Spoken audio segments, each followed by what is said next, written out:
I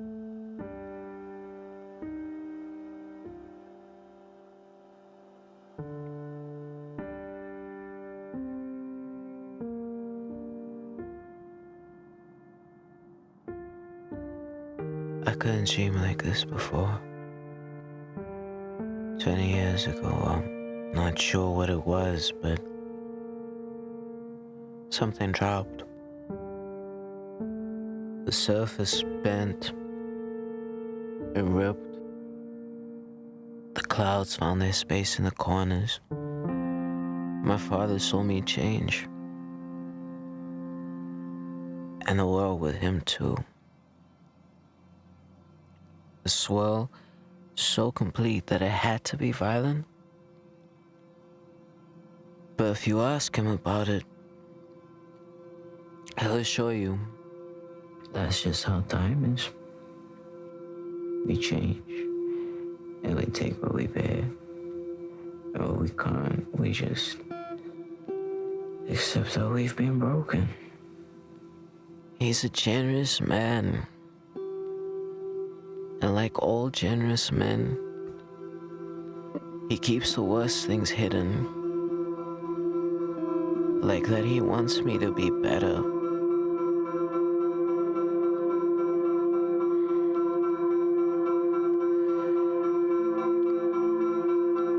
In the back of his store, there's a painting. Wrapped in brown paper, we didn't know who it was. His happiest day was when the angriest man he had ever seen came to the front holding along him and said, "Gus, I'm tired of this bullshit. How can we buy the painting when we don't know what it is?" And my dad said, "Because you love a mystery. It's your nature." That evening I visited. We sat with our backs against the patio wall and stared at the moon. It's the easiest way to close a sale, that's all that it is. Do you remember what color your mother's eyes were? No. Yes, she loved you. And you her. Some things were similar. But in between, what we really it was me. He gave me a call and asked me if I know Lena. Oil. I was sitting on a windowsill, thinking, smoking, my eyes dark as a wretched soul. Dim nightlight, the only thing giving me relief. Lena, 23, dirty fingernails and a wicked grin. I knew a few things. Her pictures made me feel like she knew more than me. I had a free Thursday. I knocked on the door. She closed on me.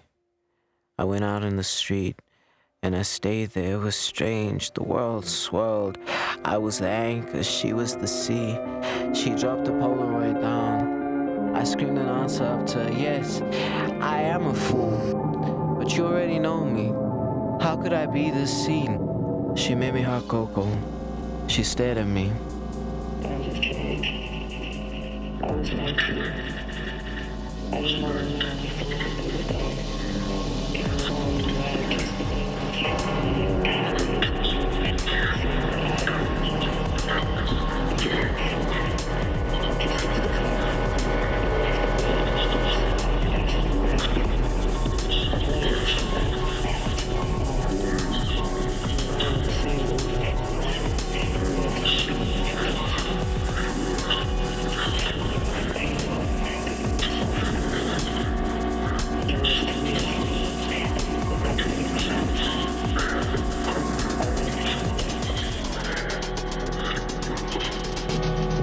Has your presence ever been wrong? To speak but to be reached out with your front. I got up and I put the Polaroid down, and I was at the door when I thought, but damn, if I am in the front, could I not at least be honest about my flaw? She thought I was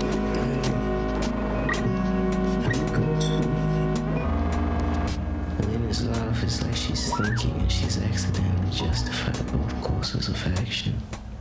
So we stayed in. But we got the homie pizzeria to include one of their tablecloths in our order. And we were honest about it. Sometimes knowing who I am and doing what I have to do are like forces that fight against each other. I agree. I just work with my failure until I can stay outside of myself. But there has to be a solution. I compromise. There are a million things that you need to do to get better. You can't just work with what you have. But why would you want to do a million things? Cause then that one thing is yours. I took it to the windowsill. Here's what I see. The moon doesn't even belong to herself.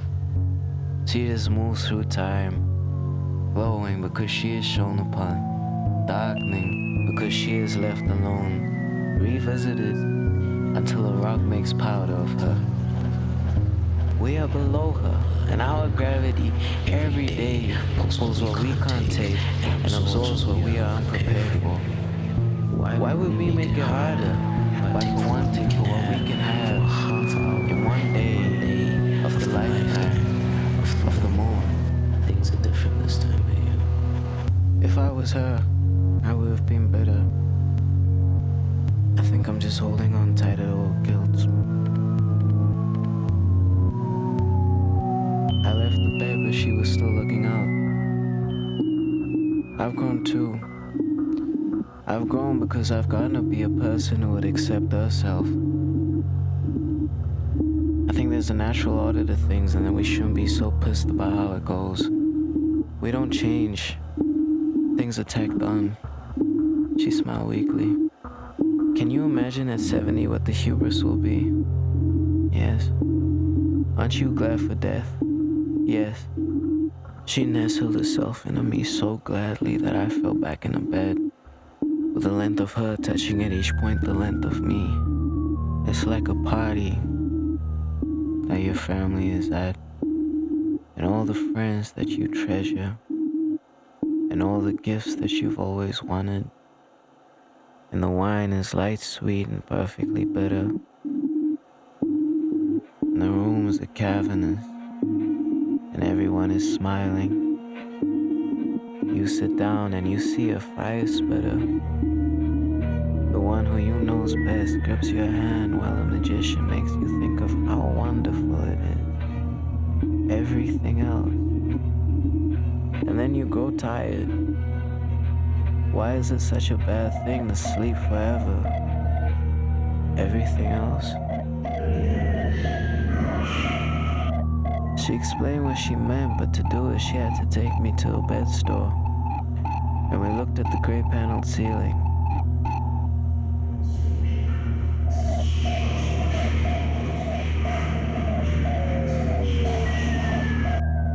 I do. That's quite cynical.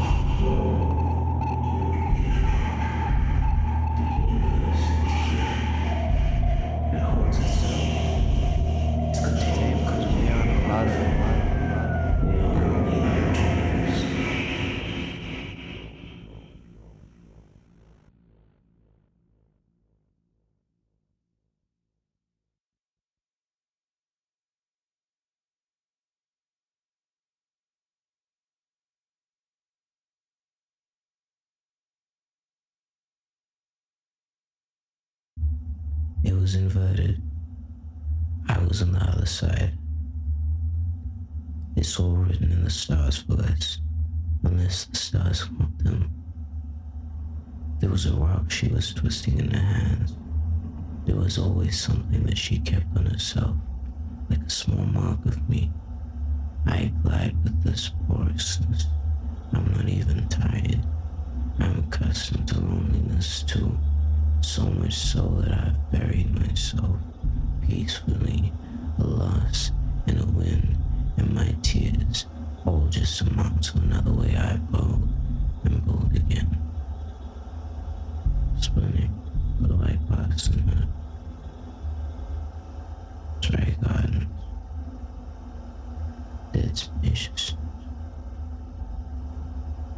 Smoke that smelled like perfume. Everything was as I made it so. Hacking in the trees, or climbing where no one would see. To be in God alone, what a fine thing. She clung to me. The knuckle of her thumb in my diaphragm. I think we were both terrified. It was almost sickening. Such a pointless motion. Don't you have an aloe plant? I was too afraid to even whisper. He's a simple thing. I think he's pissed. But not in this way that he'd ever put it on other people. He'd probably just jump back and swear if he ever came to life, like, this is another whole set of things I have to deal with. I was barely even making it as a plant. I appreciate that you watered me and moved me in the sun when I needed it. But have you tried being a plant? I would get Martin Freeman to blame. What a sweet man. We went and had a coffee to calm us down. She was too fast, and I was too distant. After that night, we didn't try as hard with anything. She became a lecturer on fine arts, avoiding people who thought that paintings were made for moral instruction, and laughing a different laugh, like she was astounded by how fantastic and silly knowledge was. And 20-somethings really impressed them. When they saw twisting spirals in Beethoven, she just listened and let them draw them for her. I became a pretty avid reader. My grandmother put me on George Bernard Shaw. I found the most pleasure in reading a paragraph at a time and letting it sit with me, just to feel how little I knew about anything. I started writing my own pieces and became aware that I barely knew myself. We got a circular living room with wood panels for sitting that we filled with cushions, and wind chimes that would sing for us in the morning, and a tree that was tall enough that we could see it sway. We called him Channing Tatum. That was our most prized possession. The garden. It wasn't even massive, but it was soothing. We thought often about our first night when the stars were ours, but we didn't want it again. We dreamt every evening, and it was a dream that we had